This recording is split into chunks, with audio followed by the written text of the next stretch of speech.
Welcome back, everybody. My today's interview partner is still Joost Demarest, CTO of KNX Association, and we've already been talking about KNX Smart Energy Management, how it was a requirement from the government and how KNX Association actually already has paved the way starting in the year 2012, when we were actually quite ahead of our time back then.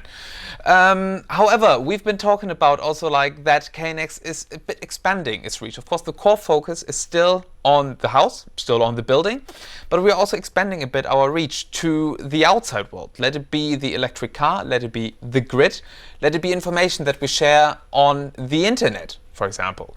So my question here, and I think I do speak on behalf of many worried and concerned interested people that would like to have a smart home and smart building. This whole topic about turning everything smart, having everything connected to the cloud, is actually making some alarm bells ring. What is your stand actually on this? Is a smart home actually secure or not? Yes, of course. If we look back into our own history, back in the early 90s, when the foundations of KNX were laid, at that time, there was hardly any talk about internet at all. There was no concern for security, because people thought, okay, when I lock my door, I'm anyway in my own surroundings and I can protect my own surroundings. This is no longer the case today with internet is omnipresent.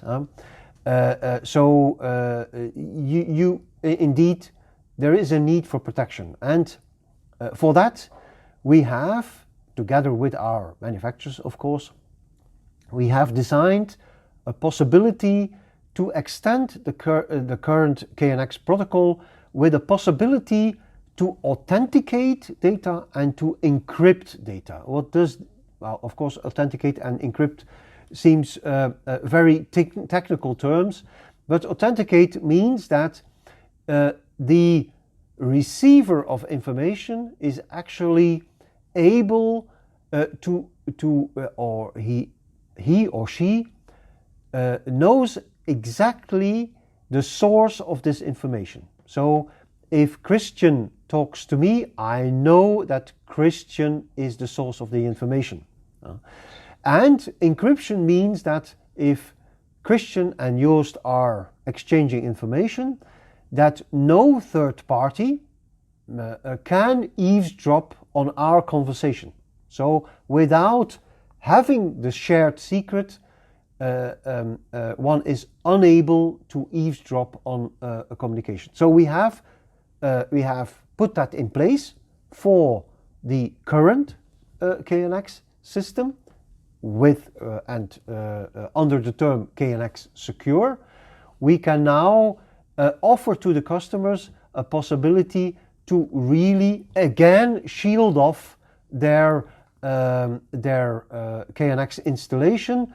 For instance, if they have radio frequency communication, this radio frequency communication is really shielded off from anybody, even if it is in the air.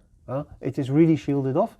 And towards the internet, we have also a possibility to shield off the communication from the KNX installation towards the internet. What's your take on the term, or let's say, I think the appropriate hashtag here would be IoT, when we talk about like those devices from big manufacturers for telephones or for search engine providers or big warehouse and shopping places? They all provide, like, let's say, similar solution with which you can actually control your smart home on that. I think actually we can say like that they actually really brought the term smart home to, let's say, the general public on that. But together with it, there's always a security concern with that. Now we know that we can also connect those speakers also like to a KNX installation. What is your term actually, or like what is your stand for somebody who might be a bit concerned about like the current developments? Yes, of course. Well, it's not a security concern. So these bigger companies you mentioned, they do not have, they will of course not, or they will ensure that also proper security is applied. But the biggest concern of the consumers is about privacy. So the data that I produce in my home or in my building, does it stay in my home or my building, or does some speaker which is located in my kitchen transport all my private data to some place I don't want it transported?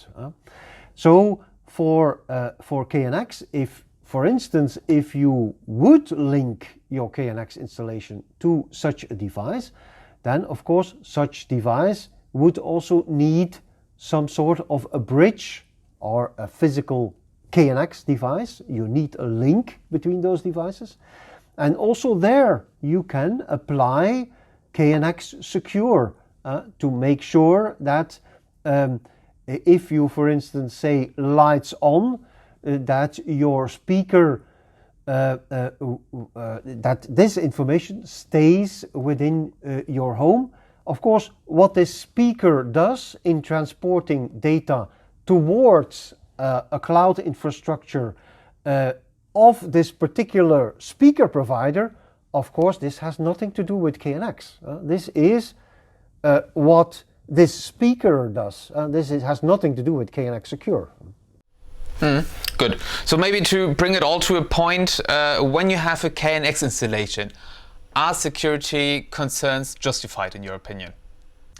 I think I cannot speak for the speaker, but as regards KNX, there is the possibility with KNX Secure to really shield off your installation towards the internet. So if you want to access your home via a KNX Net IP secure tunneling server, you need the proper credentials, otherwise you cannot hook up to the installation. That's not possible.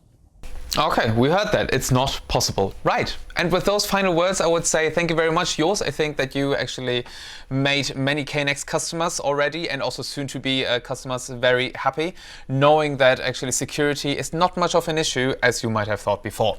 Great. I would say thank you very much for all this valuable information. Also, thank you very much to all the users. Should you have any questions, of course, about the topic Smart Energy Management or KNX Secure, feel free to leave them in the comments. We will try to get back to them as soon as possible. And if you would like to never miss a video of KNX Association, because we still have some very exciting videos planned for you, then do not forget to hit the like and subscribe button to not miss one of our videos. Thank you very much and see you soon. Bye bye. Okay, bye bye.